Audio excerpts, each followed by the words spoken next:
তোর বাবা মা এগুলো একেবারেই মেনে নেবে না। মেনে নিবে কি নিবে না সেটা পরের ব্যাপার। তুই আপাতত কাউকে কিছু বলিস না, ঠিক আছে? ধ্যাৎ, কি একটা বাইক নিয়ে আসছে, কি জোরে জোরে শব্দ করে, আবার নাকি স্টার্ট বন্ধ হয়ে গেছে। এইসব বাইকে চলার ফিলিংসটাই তুমি বুঝলা না। আমি এত কিছু বুঝতেও চাই না, এখন তুমি স্টার্ট দাও।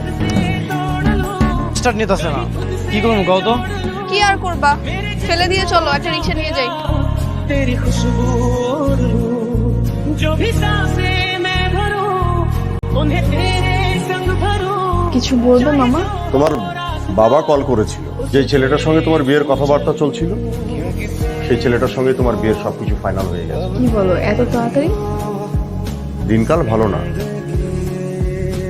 আমাদের মৌসুমীর কথা নিশ্চয়ই তোমার মনে আছে। কিন্তু মামা, কাল সম্ভবত তোমার বাবা আমাদের বাসায় আসবে, আর যদি তোমার বাবা না আসতে পারেন তাহলে আমি তোমাকে নিয়ে যাব তোমাদের বাড়িতে।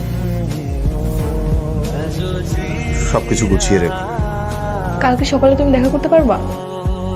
পারমু, কিন্তু তোমার কণ্ঠস্বর এরকম লাগতেছে কেন? কি হয়েছে তোমার? বাবা আমার বিয়ে ঠিক করেছে, সেই ব্যাপারে কথা বলবো। তুমি সকাল দেখা করো। আচ্ছা ঠিক আছে। ওকে, রাখি।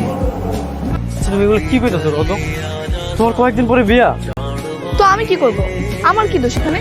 আমি কি বলেছি আমার বিয়ে ঠিক করতে? আচ্ছা, এখন আমার কি করতে হবে সেটা আমার বলো।